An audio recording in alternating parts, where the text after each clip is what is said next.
الحمدللہ رب العالمین والصلاة والسلام علی سید الانبیاء والمرسلین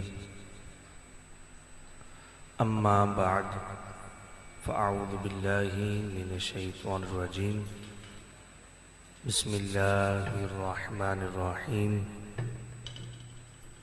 قال اللہ تبارک و تعالی فی القرآن المجید والفرقان الحمید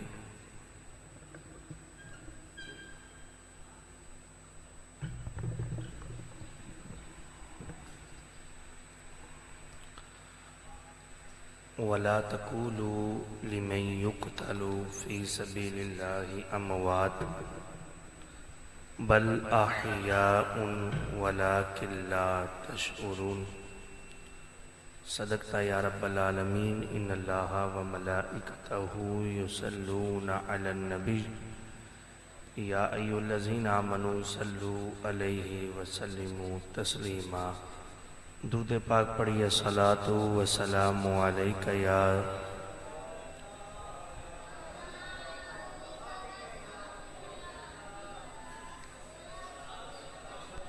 یا صاحب الجمال و یا سید البشر من وجهك المنیر لقد نور القمر لا يمكن ثناء كما كان حقه بعد از خدا بزرگ توئی قصہ مختصر شاہ است حسین بادشاہ است حسین دین است حسین دین پناہ است حسین سرداد ناداد دست در دست یزید حقا کے بنا لا الہ است حسین۔